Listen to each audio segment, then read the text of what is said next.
Okay, managing change part two. So in this section, we're going to look at root cause investigation or root cause analysis in a little bit more depth. And that really, root cause analysis, it really is one of your most powerful tools to work out why your quality system isn't functioning as well as it could in terms of delivering value to the three customer groups that we covered in a previous session. Now, a lot of people have very strong views on root cause investigation, and how it's interpreted will really depend on who you ask. If you ask an engineer, they'll have one sort of view on the methodology. If you ask somebody from quality, it may be slightly different. Or you ask an individual that's a lean specialist, and they'll have their own slant on it.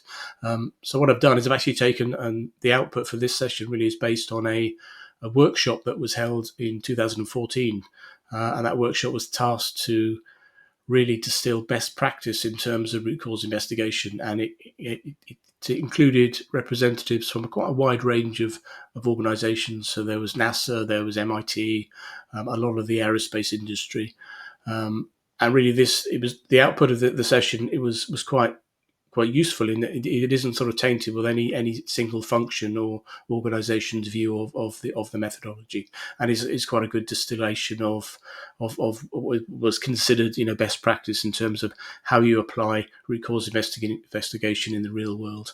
Obviously, these organisations tend to deal with things that are engineering based. They tend to deal with things that disasters such as planes crashing. But the methodology in the report, and there's a link to the report, is really good at actually distilling, especially when we come on to the scalability of root cause investigation in terms of the methodology. So I would encourage you to actually to go read the full report. It is really very good, and I don't do it justice in this session. But what I've done is I extracted some of this material which is in the public domain, and reinterpreted and applied it to the quality system to show how you can use that methodology to get to root cause to improve your QMS. To deliver better value for your customers.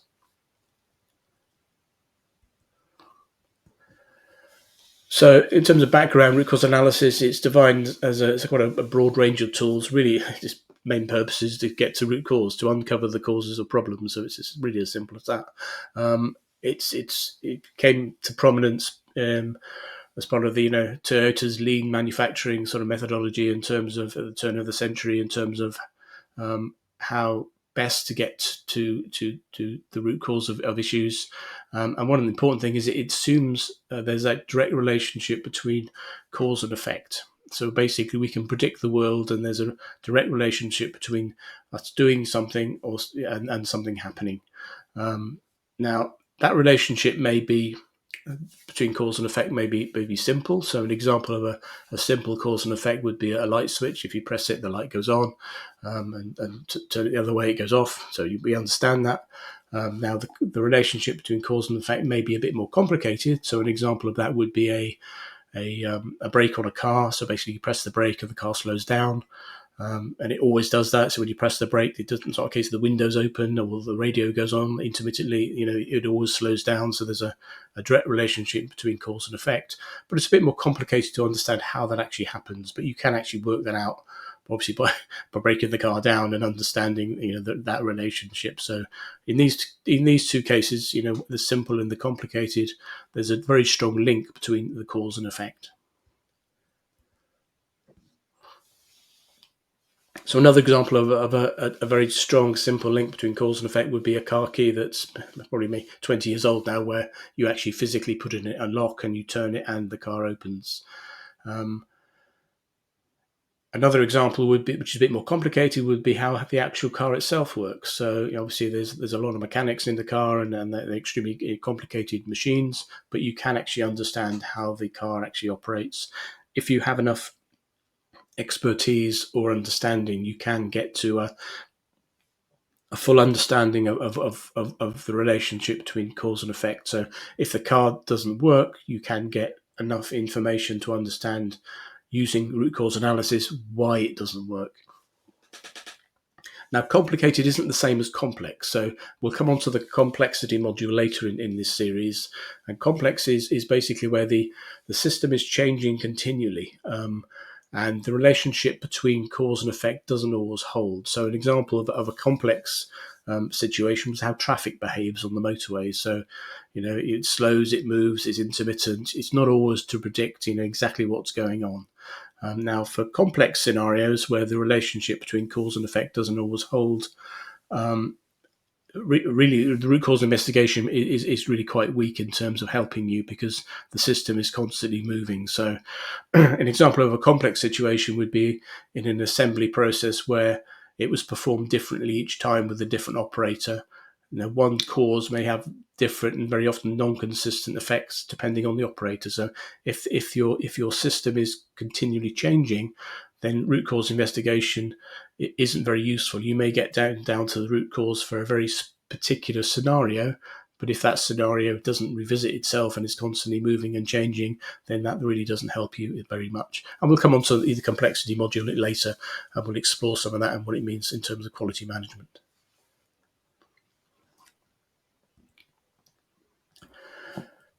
So root cause investigation really is the ultimate to get to the ultimate cause of issues and eliminate them, and you prevent the occurrence of the original failure. So it's no more complex than that in terms of its goal.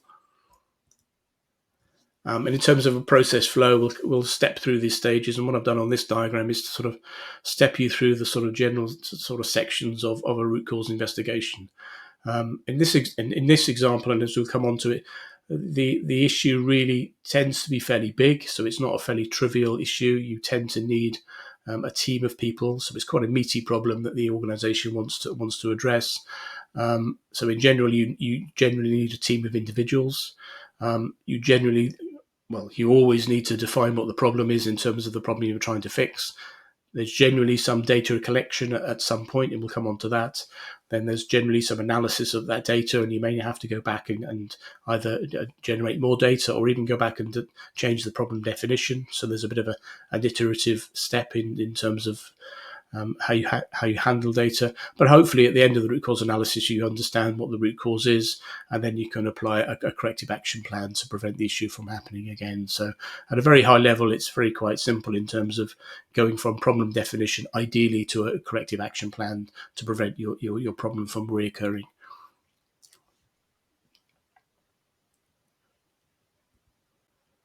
Now, what sort of issues can be addressed by root cause analysis? And generally, it's very often focused on product issues, engineering process issues, equipment failures. They're rich pickings for the use of this methodology. But this slide really is just a reminder that you don't have to restrict it to those sort of areas. You can use it for areas that it's traditionally not used, like organizational issues, people issues. Why have one part of the organization got a higher turnover than another? Why has a certain area got more sickness than another? So you can actually use it outside of the traditional sort of manufacturing and engineering, but it very often it isn't used in those scenarios. But I really would recommend you use the rigor of that methodology, because it's equally powerful for those sort of situations which are not so much engineering manufacturing based, in terms of if you want to get down to the true root cause of an issue, in terms of identifying that and implementing a fix.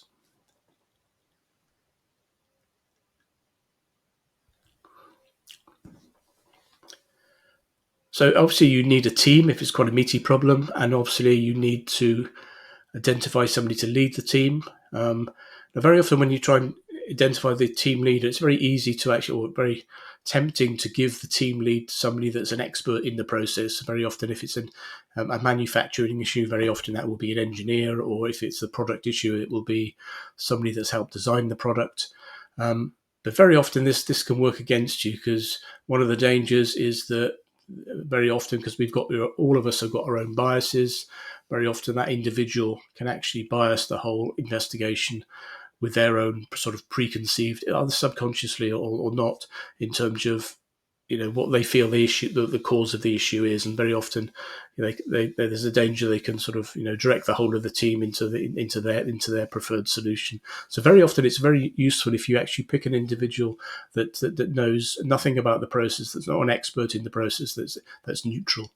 You do need to have some degree of knowledge within the team about the process or products. You can't do it with a group of complete completely different individuals who know nothing about the process or product at all, because that's not really going to get you very far. So it is useful to have a mix of product knowledge and process knowledge, but bring in fresh eyes to actually, for individuals to ask sort of the stupid questions that will actually sort of really stimulate some thought. So again, if you need to pick an individual that's an expert in the process, just be aware there is a danger that root cause investigation may be slightly biased, and very often it helps if you've got somebody neutral, and then try and have a mix of a diverse team in terms of product knowledge and also sort of fresh eyes to help you in the investigation. And really, the reason for that is you need to actually objectively evaluate data in a very unbiased manner. That's the real the real sort of cornerstone of root cause investigation. It's really based on the analysis of data to understand what the root cause is and what the fix is going to be. If an investigation is very big, you may decide to employ a dedicated facilitator to come in and run the whole session and make sure everybody's sort of true to the process. The advantage of this, they're not tainted by any very often part of the organisation, and they can actually sort of be a sort of a neutral person to sort of make the whole process flow.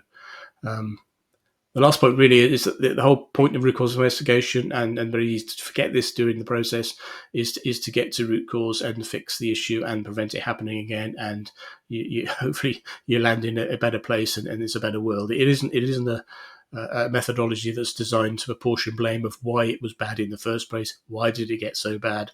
What are the causes of that? At a personal sort of level, it's not designed to apportion blame.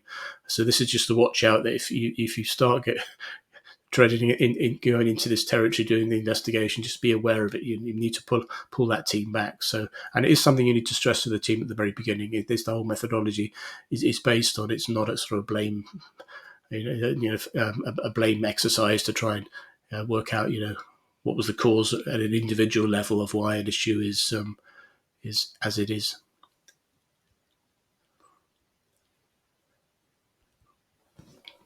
Now, the problem definition stage is really hypercritical. I mean, really, you can spend too much time on this stage, but it's important that you spend the appropriate time to really define what the problem you're trying to fix is.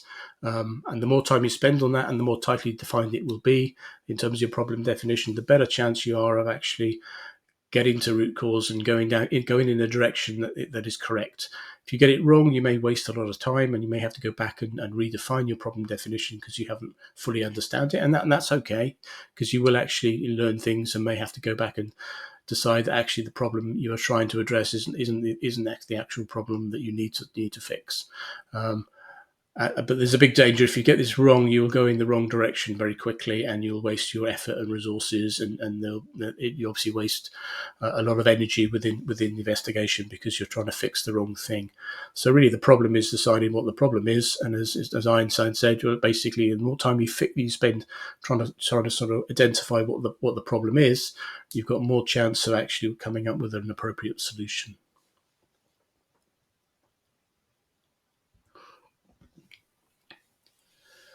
And more glibly, as Jack Sparrow said in the film, the problem isn't the problem is your attitude to the problem. So it's all, again, what is the problem? So the questions you need to be asking yourself really are, at the very beginning, is this a problem I need to fix? Is it something I really do need to work on? Do I need to fix it? Is it in me? Does the organisation need to address this? What would happen if I did fix it? What would be gained by solving it? In order to fix it, how much effort would it require in terms of resources and time? And really, is it worth it? So really ground yourself at the beginning of the investigation to make sure everybody understands what the problem is, and actually everybody's in agreement that it is something that does actually need to be addressed.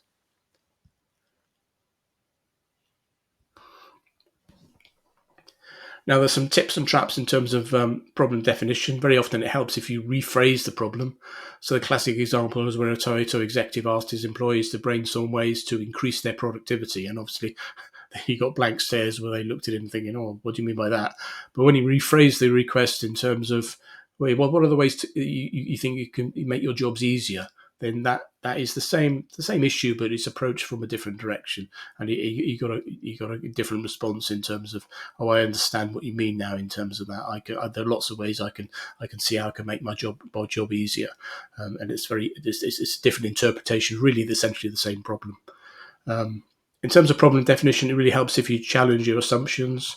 Keep asking why is this, and at the very beginning, ask yourself, is the problem you're trying to address part of a bigger problem? Is it actually something bigger and you're actually looking into to fine detail? Or conversely, is actually you look downwards and is the problem actually just it's part of a smaller problem, and you really do actually need to focus down on a smaller problem to actually fix. Again, in answering these questions, you need to gather facts. So basically, you'll have lots of opinions, but you really need to distill them down to facts that you can actually verify. And we'll come on to that.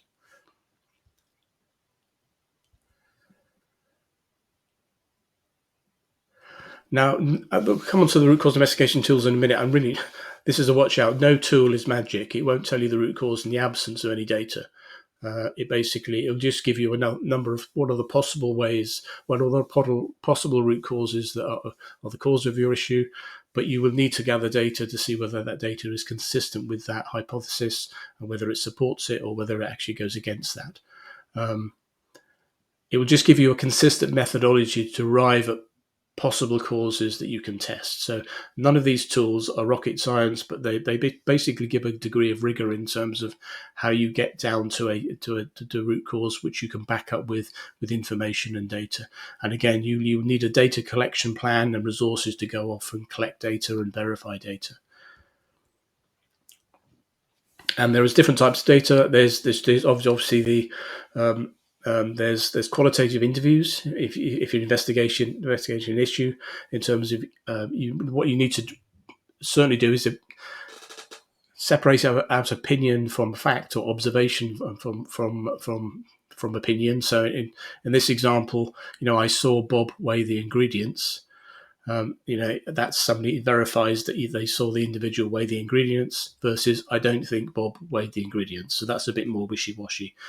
So if you have to get sort of qualitative data in interviews, try to differentiate between observation and basically somebody's personal opinion. So other forms of data are records, data sets, test data. The whole factories are absolutely flooded with forms of data. They might be environmental, they might be electronic data. They may be data that's part of trends in terms of patterns, and you may need to, if you've got an issue that's happening at a specific time point, create a timeline of major events that led up to the issue in terms of what does the data tell you in terms of before the event, during the event, and obviously after the event. So really, at the beginning of the root cause investigation process, you need to sort of ground your team in terms of, what's the sort of data sets that would help us ask the right questions, and then we can actually sort of use the methodology to get to root cause in a very sort of a rigorous fashion.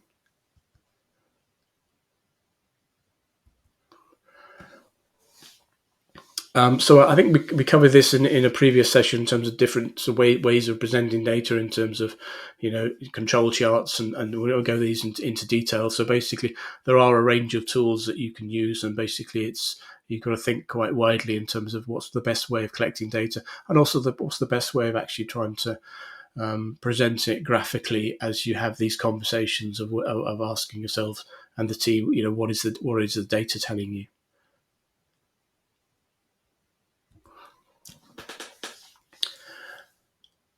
Now, really, the holy grail for data is we're trying to build what is known as a knot chart. So there's different sorts of data in terms of there's no data, which is basically it's basically credible data. You've got it, you believe it, it's real, you can stand by it. It's giving you an indication of truth.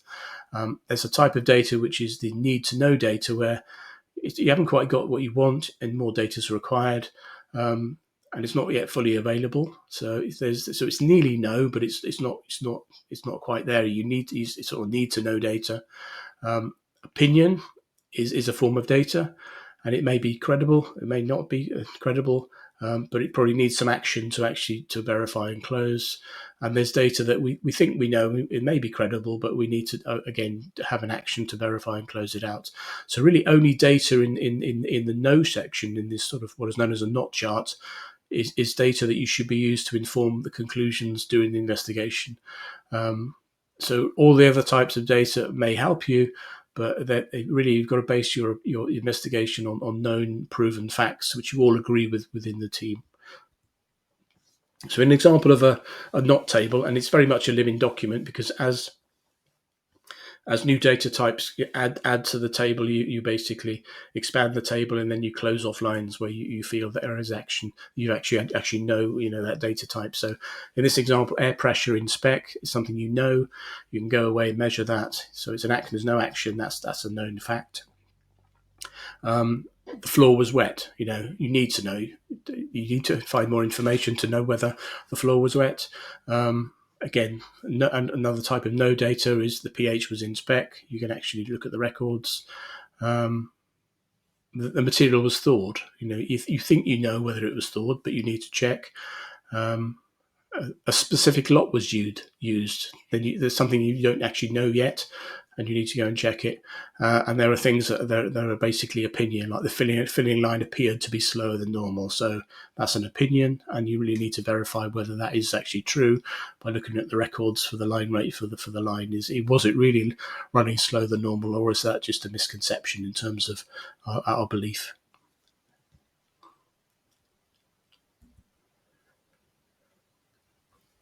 So other types of data collection are basically as I said, the event of the timeline, what happened before and during and after. Very often the process map, and very often you will, during investigation, have to have a high level map of the process so that anybody that's not familiar with it can understand that, and actually building that with individuals within the team who are experts on the process is really valuable in trying to get everybody to understand the whole high level process. And there are tools within Six Sigma in terms of SIPOC, suppliers, inputs, process outputs, customers, that will help you build those sort of things. And you need to actually, this is a watch out, you need to have individuals who have an intimate knowledge of the process you're investigating, and can describe what is known as the as-is state rather than the should-be state. So, very often you get a manager in the room, and basically they say, "Well, this is what happens." And actually, when you drill down to the individual that actually operates the process, they say, "Well, actually, that's not quite what happens all the time, and sometimes this happens." And it says that in the document, but actually, this is the reality. So you need individuals that are very close to how the process operates in the real world, not necessarily how it's actually operating on paper. So really, you can't base your process map by just simply taking an SOP and then drawing that SOP on the wall and saying that's the process. You do need individuals that actually live the process. So basically, for process issues, you need to sort of map out, the whole process, and some parts of the process you may need to drill down to get more information.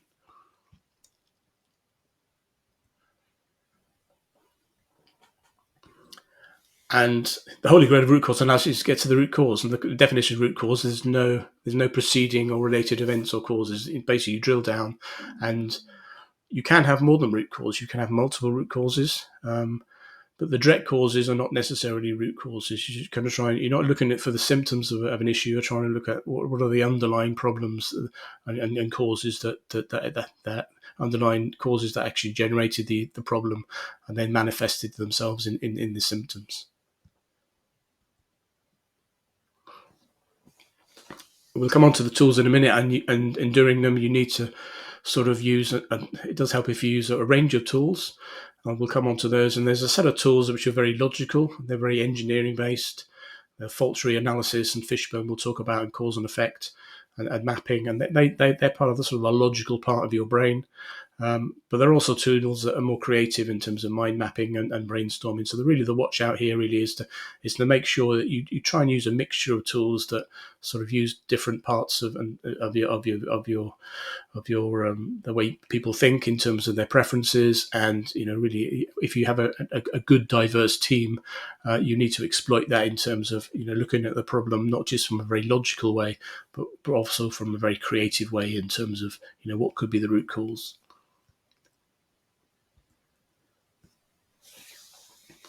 Now, virtually all root cause investigation starts with some form of brainstorming to generate a list of possible causes, and these may be direct causes, and some of them may even be the root cause. And it does help putting them on what is known as a fishbone diagram, and sort of categorize them in buckets so that you can help focus in controllable blocks in terms of how you sort of explore and drill down those sort of subgroups. And very often it helps if you do nothing more complicated than have post-it notes on a large sheet of paper or on a wall. So basically, the brainstorming exercise is to sort of come up with ways what could be the underlying cause of your issue in terms of the different categories of the fishbone. And very often this is the fishbone diagram, and very often it's split into sort of a number of groups, method, materials, mother nature, man, machine, measurement. Now, they don't have to be equally weighted. For some of these sort of these arms, you may have very few potential root causes, and some other arms you may have very many. And it's really good at this stage to start. What are the things that you think potentially is a root cause or a contributing cause? What are the things that actually you think you've eliminated? So you start to build a pattern of things that you can go away and test in terms of either finding the data or running experiments to work out, are these potential root causes?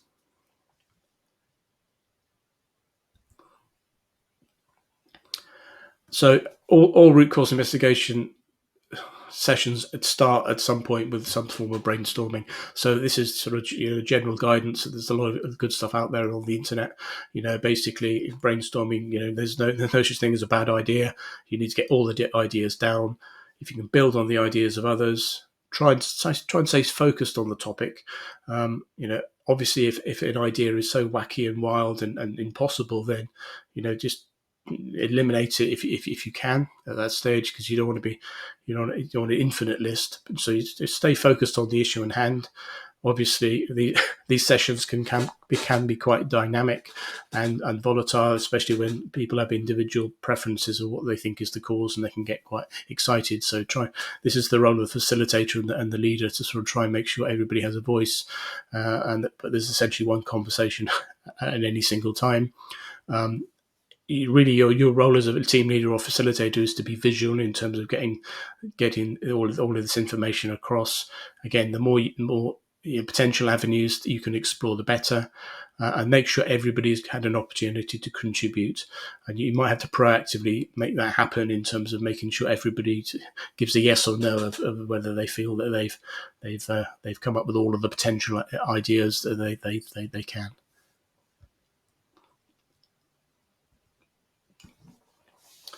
So really, at this stage, you've got a bucket of stuff where you think actually these are potential root causes, and some of them are wacky ideas, and some are sort of lead contenders. So in terms of root cause investigation tools, there's a number of tools. There's basically two. There's basically tree techniques where you map down, and there's a couple of favourites in terms of tree techniques, and then there's process methods where you essentially map a process through, and there's some what is known as mixed methods. One of them is called root cause analysis stacking, where essentially you just flip between those two at times, flip between two different tools. So one of the issues in root cause analysis when you've got all this information is there are so many tools out there in terms of which tool do I use, and essentially the rigor of the investigation will really dictate which tool you would need, and it will depend on the complexity of the issue, how important it is to get to root cause in terms of the severity, whether it's going to happen again. So really sort of one of the great points in the report from the workshop was your root cause investigations need to be scalable. They don't all have to be, a cross-functional team that's big and using the full variety of tools. It really depends on what the issue at hand is you're trying to address.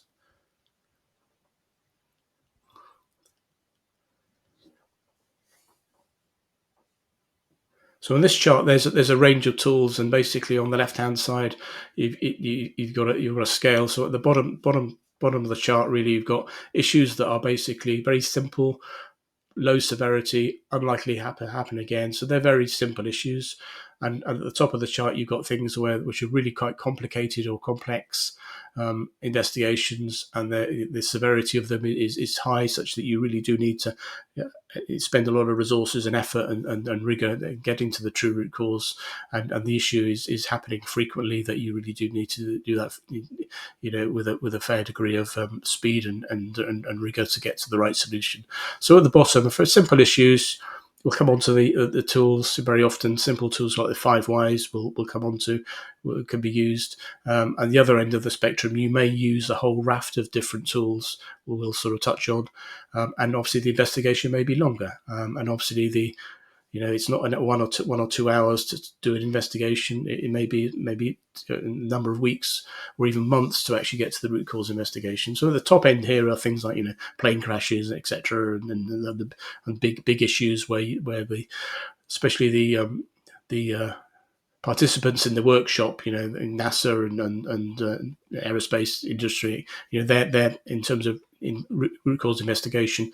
This is generally the sort of area they're working in terms of very complex, complicated investigations, which may use a range of tools. But very often, it's within the quality system, it's not like that, and some of the simpler tools that can be used very quickly are really all that's needed.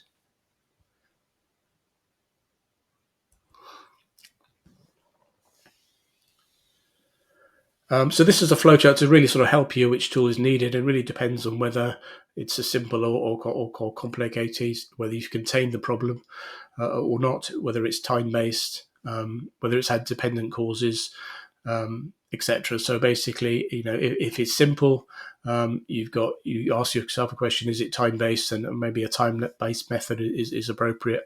If it's not time-based, then there's a number of ways with generally a 5 whys or a fishbone you could use.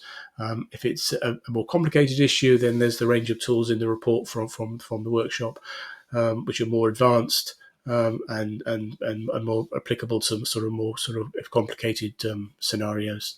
But really, in this flowchart, hopefully will help you nail down which of the tools will generally be useful with my investigation. So one of the simplest tools you probably all aware of is the 5 whys, where essentially you ask, it's a tree tool, you ask why multiple times until you get to a point you can actually, where the cause is no longer actionable. Now, it doesn't have to be, there's no magic about the 5. It could be 3, it could be 2, it could be 10. But basically you keep asking the question, why, until you get to a point where you actually can address, and it is it's an action you can actually implement, and there's no sort of further causes underneath it. And it's helpful if you read back the 5 whys from the actual cause to make sure you do actually implement. If you implemented this fix, it would prevent the original problem. So in this example, there's a puddle of water on the floor. Why? The overhead pipe is leaking. Why was that? Because there was too much pressure in the water pipe. Why was that? Because the valve was faulty. Why was that? Because the control valves aren't tested. So the root cause here is the control valves are not on a maintenance schedule. So the corrective action for that would be to put those valves on the maintenance schedule. So again, drilling down multiple layers to try and get to the underlying root cause.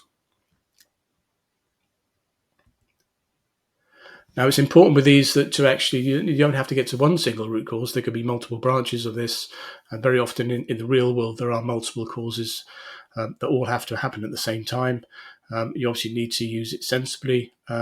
And it won't, the root cause, the 5 whys won't tell you the actual root cause. It will just give you potential root causes, which you will actually need to go and verify. So there's nothing magic about the tool that's going to drill you down to the truth. What it's going to do is give you potential issue areas you can actually explore with your data and your experimentation to actually see whether that potential root cause actually fits with the data you're seeing in any specific scenario.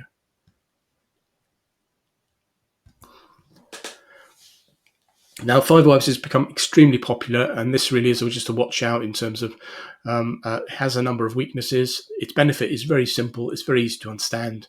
You get a group of people in a room, and it's very easy to get across what you're trying to do. One of the weaknesses, it tends to focus on the corrective action at known as the distal arm, so basically the 5th why. And there's a presumption that if you intervene there, that's the most appropriate area to intervene. But very often, if you intervene higher up in the chain, basically it would be equally or more effective. So basically, it tends to focus your issue down to that 5Y. But very often, there's very quick fixes you can put in higher up in the chain, which will be equally powerful and actually very often cheaper to implement. So that's one of the weaknesses in the 5Ys is it tends to focus on that fifth understanding root cause, and it's conceptually and philosophically very satisfying to get to that sort of that fifth Y and fix that. But actually in the real world, very often, fixing the first and second or third Y is quite useful, and very often you don't need to do. They're not mutually exclusive in terms of you can have a range of options to implement. You don't have to go for the single fifth Y. Another benefit, it's a very visual tool. You get people in a room, can draw, and everybody can understand it. One of the issues with it is it because it drills down, it doesn't always see interrelationships. Very often, it's a simple tool, you can focus on one branch. So it's when you have a one branch 5Y exercise, it can, you can miss some of the other branches. And the benefits, you can use it with other tools. It's not mutually exclusive. You don't have to use it, on its own. You can use it with other tools as well. One of the weaknesses there is it doesn't take into account processes and only attributes. So basically, it's saying is something is or isn't. And there's been a degree of criticism within sort of the quality improvement fraternity, especially within the health industry, in terms of the belief that the 5Ys has got a bit of an aura and credibility above its status over the years, and actually it's got a very positive reputation within, especially sort of the Toyota and the lean fraternity, but actually is actually greater than its power. So there's a number of people that have criticized it, saying it's a simple tool, but in many ways it's a very simplistic tool, and you really need to use it with those sort of understanding in mind. So an example of a 5Ys would be, if you remember many years ago, there was the Concorde crash that sort of preceded the eventual removal of Concorde from the airways. It was flight 4590, which crashed in Paris, and it killed over 100 people. This was caused by the fuel tank. Why? It was caused by the fuel tank that caught fire. And why was that? That was caused by the tire exploding. Why did the tire explode? Well, the actual aircraft ran over a piece of metal on the runway. Why was that there? Well, actually, that piece of metal had fallen off another aircraft, a Continental Airlines aircraft, and why had that fallen off? Because it had been incorrectly installed during service at its service plant in Houston. So in this 5Ys, you can drill down to the actual the underlying cause of that Concorde crash in terms of the direct connection between an incorrect installation of a part in a servicing centre many miles away with the eventual catastrophic crash in Paris later on. It's virtually impossible to work backwards up from that root cause and say, well, actually, I've got an incorrectly installed service strip in the service centre. How is that going to manifest itself? Because obviously the whole cascade balloons, and there's no way you could predict that. But its methodology isn't designed for that. It's designed to drill as a top-down tool to drill down in what is the underlying cause of the issue. Now, one tool that's very similar to the 5Ys is actually what was known as the causal event tree, and it's a bit like 5Ys, but it's basically it's more elaborate. And actually, in the paper that's quoted here, that even though it's very critical of 5Ys, it does give another form of a tool which is very similar. And in this example, it's around medicine was not administered to the right patient, so basically you cascade down in a very sort of 5Ys fashion. But in this tool, they identified 75 causes versus one or two with a very simple 5Ys. So the author of this paper was quite good in terms of he criticised the use of the 5Ys, but he did say, well, this is actually a better way of doing it, and there are some examples in that paper if you want to reference.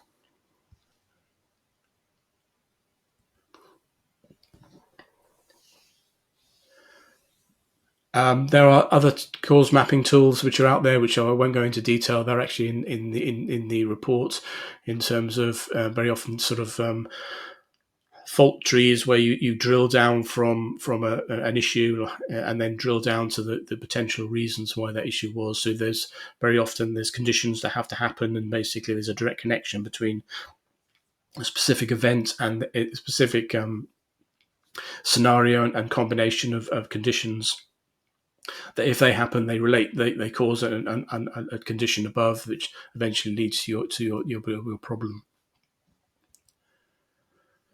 And very similar to that is fault tree analysis, where you basically drill down and you ask why multiple times, and you drill down to look at condition codes. And there, it's a very engineering based sort of methodology. Very often you can put and certain things have to happen in combination in order to sort of try and replicate this specific scenario. So they're quite useful in terms of very, very complicated issues, but by themselves, those fault tree analysis trees can get complicated themselves. But there is software out there in terms of if you wanted to sort of build these trees, and they're very popular, especially within engineering and software and electrical engineering, to understand, what are the issue at the higher level. Both pumps are off.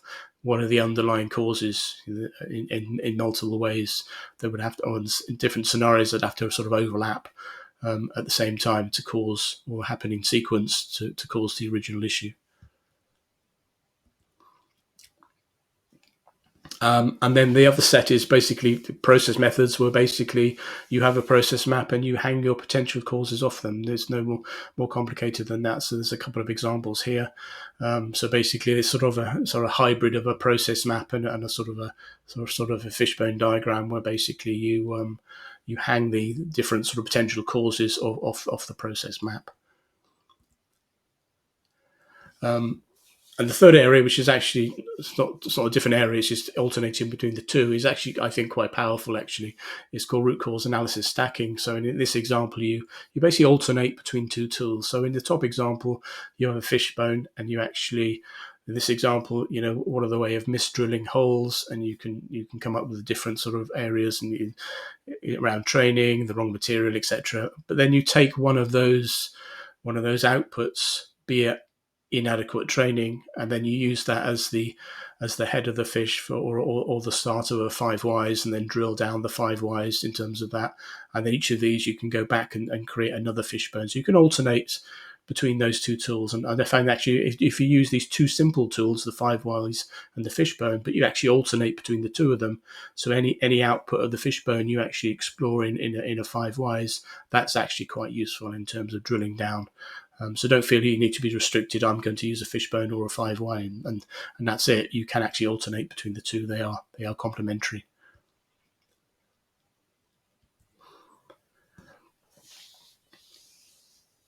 So this slide really is some of the tools in terms of the content we've covered, and some of the benefits for them and the weaknesses. So in brainstorming, its benefit is it's really simple to understand.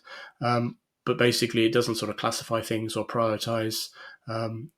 Again, related to that, the fishbone is very simple to understand. It's very graphical, but it doesn't look at interrelationships between different factors on the different arms. Fault trees, which we briefly covered, again, very logical, but can be very complicated.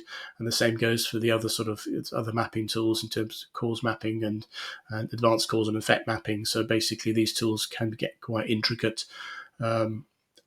5 whys, obviously very, very simple to understand in terms of very simple problems. Process classification is quite good because you do actually have to use a process. If you've got a process problem, it does hang your issue off that process problem, and it's quite good for brainstorming in terms of using that process map to brainstorm on top of that process map. Process mapping in general is very visual, obviously, to actually graphically show what the issue is. You do need a team that actually understands the process. The weakness is that you can't really build that process map and understand it without that. And then the RCA stacking, which I covered, I think it's really great. You can alternate between those two very simple tools, and I think the output of that is actually a better combination than those tools individually. But you do need to go back and forth each tool, and very often that can cause confusion. Is are we doing a 5 whys or a fishbone, and it can cause a bit of confusion in terms of how that's understood. But yeah, I think the use of alternating between two very simple tools is actually really quite powerful. So, a lot of tools. Which ones do I use? So this really is a bit of guidance in terms of generally, if you've got simple problems with the quality system, you'll generally be landed on the 5 whys or the fishbone. You probably won't be talking about some of the more complicated tools in terms of some of the engineering tools, but generally you'll be landing in this sort of area. Now, the next step, you've got potentially all these potential causes, and you've used the right methodology to get down to one of the potential causes of your issue. One of the things you're going to have to do is actually test those, whether those are actually feasible. And you're going to have to do a degree of experimentation, and basically testing a hypothesis is that a valid cause of the issue I've got, and does that hypothesis hold up to scrutiny? Now, is there any data? Very often, you find data that sort of supports your hypothesis, but very powerful data is data that actually sort of disproves your hypothesis. So, an example with the hypothesis that all swans are white. However many white swans you count, you can never prove that all swans are white. All it will take is the identification of a single black swan to actually disprove that. So don't forget about data that actually will though it's very painful at the moment where you're in the investigation where somebody comes and disproves your idea. That's actually quite powerful because at least you've drawn a line on it and actually said this is not the potential cause and this is why. So don't forget about data that will actually invalidate your hypothesis and say you're wrong, because that, even though that's a bit frustrating, it is crossing something off your list of potential causes.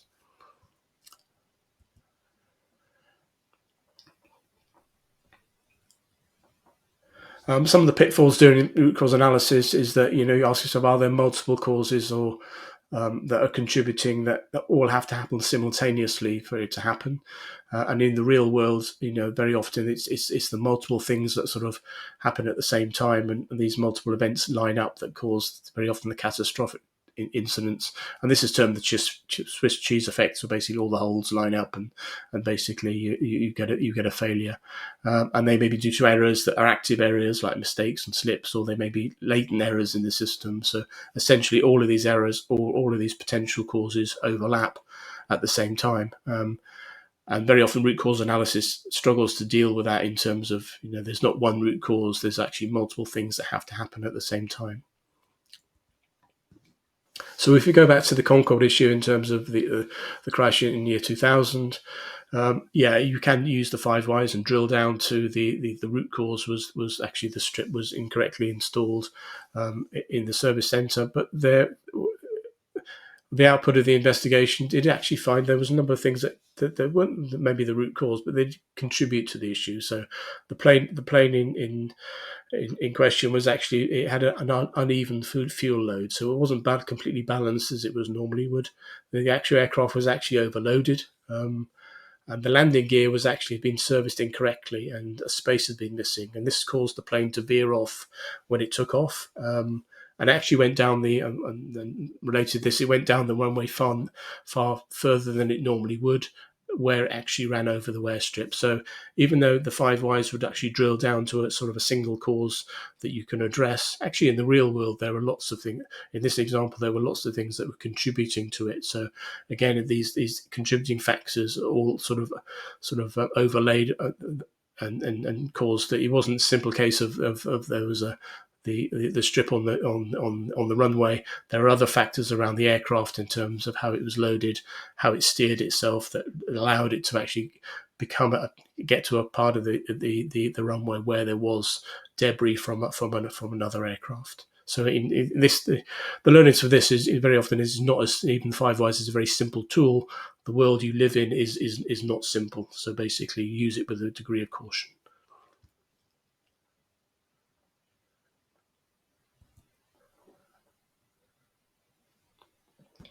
Another area you need to be aware of is we sort of talked on it earlier is target fixation in terms of you know the leader of the investigation becomes basically subconsciously pushes the investigation in a certain area to support their own theory. And really, the question you need to ask is the evaluation truly unbiased and objective? Is there any evidence that's being ignored that actually contradicts the root cause? If you get stuck with the investigation, do you need to bring in fresh eyes to actually, identify, get a new perspective in terms of the issue? So don't be scared to refresh your team if you feel you've actually sort of hit in a bit of a roadblock. Importantly, true understanding of root cause investigation really dictates, can you turn the failure on or off? It's a real true indicator of you really do understand it. Can you make it turn on and actually go away? And one of the big problems with root cause investigation is if you get the data classification wrong, then your assumptions are wrong. So you need to be quite rigorous in terms of making sure that you're not you rigorously review it at each team meeting when you go through the data to really decide whether it is data that's actually credible and you can make decisions on, or it's still data that's a bit woolly and you need some more information to validate, or it's actually not data at all that's actually you can use and it's more of an opinion.